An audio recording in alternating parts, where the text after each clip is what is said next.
నమస్తే welcome to YoYo TV. Congress senior నాయకుడు జాతీయ ప్రతిపక్ష నేత రాహుల్ గాంధీ అమెరికా టూర్ మాటల వార్కు దారితీసింది. ప్రస్తుతం బీజేపీ కాంగ్రెస్ల నడుమ యుద్ధం నడుస్తోంది. ఇరు జాతీయ పార్టీ నాయకులు ఒకరికొకరు విమర్శలు ప్రతివిమర్శలు చేసుకుంటున్నారు. ఈ వార్కు ఎక్కడ బీజం పడిందనే విషయానికి వస్తే ఇటీవలే అమెరికాకు వెళ్లిన రాహుల్ గాంధీ అక్కడ పలువురిని కలిశారు, పలు ఇంటర్వ్యూలు ఇచ్చారు. ఇందులో భాగంగానే రాహుల్ విద్యార్థులతో సమావేశమయ్యారు. ఈ నేపథ్యంలోనే రిజర్వేషన్ల రద్దు, ఎన్నికల నిర్వహణ తీరుపై విమర్శలు చేశారు. రాహుల్ వ్యాఖ్యలపై బీజేపీ నాయకులు మండిపడ్డారు. పరాయి దేశంలో భారత్ను కించపరిచేలా మాట్లాడడాన్ని తప్పుపట్టారు. ఇదే సమయంలో భారత వ్యతిరేక సెనేటర్ను రాహుల్ కలవడంపై మండిపడ్డారు. రాహుల్ను టెర్రరిస్టుగా అభివర్ణించారు. రాహుల్ నాలుక కోసిన వారికి 11 లక్షల రూపాయలు నజరానా ప్రకటించారు.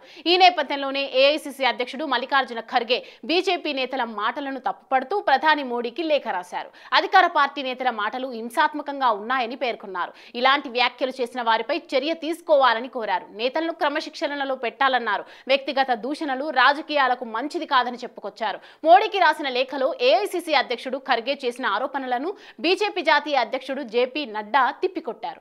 కాంగ్రెస్ నేతలు గడిచిన 10 ఏళ్లలో ప్రధాని మోడీపై చేసిన వ్యాఖ్యలను గుర్తు చేస్తూ లేఖ విడుదల చేశారు. ఇదే సమయంలో రాహుల్ భారత వ్యతిరేక వ్యాఖ్యలను ఎలా సమర్థిస్తారనేది ఖర్గేను ప్రశ్నించారు.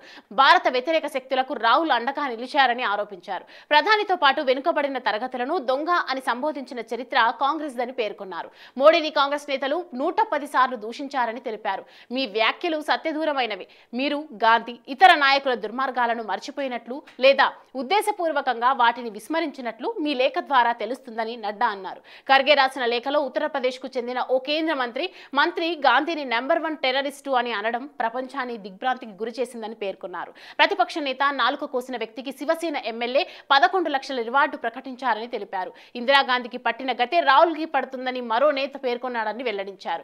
జేపీ నడ్డా తన లేఖలో రాహుల్ గాంధీ మోడీని గతంలో లాఠీతో కొట్టండని మాట్లాడారని, సోనియా గాంధీ మోడీ గుజరాత్ ముఖ్యమంత్రిగా ఉన్నప్పుడు మౌత్కా సౌదాగర్ అని పిలిచారని చెప్పారు. స్వతంత్ర భారతదేశ చరిత్రలో కాంగ్రెస్ నాయకులు మోడీని అవమానించినంతగా ఏ నాయకుడిని అవమానించలేదని నడ్డా ఆరోపించారు.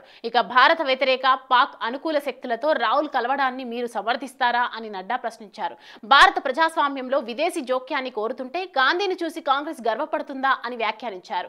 రాహుల్ గాంధీ పదే పదే సనాతన సంస్కృతిని అవమానించారని, సాయుధ బలగాల ధైర్య సాహసాలకు సాక్ష్యాలను వెతకాలని, సిక్కుల కోసం వివాదాస్పద వ్యాఖ్యలు చేశారని ఆయన ఆరోపించారు. శ్యామ్ పిట్రోడా, శశి థరూర్, దిగ్విజయ్ సింగ్, పి చిదంబరం, కె సురేష్, ఇమ్రాన్ మసూద్ వంటి కాంగ్రెస్ పేర్లను ప్రస్తావిస్తూ కాంగ్రెస్ నేతలు దేశం పరువు తీయడానికి అంతా చేశారని నడ్డా మండిపడ్డారు. ఈ మాటల యుద్ధాన్ని చూస్తుంటే ఇప్పట్లో ఆగేలా అయితే కనిపించడం లేదు. చూడాలి మరి నడ్డా వ్యాఖ్యలపై కాంగ్రెస్ కౌంటర్ ఏ విధంగా ఉంటుంది.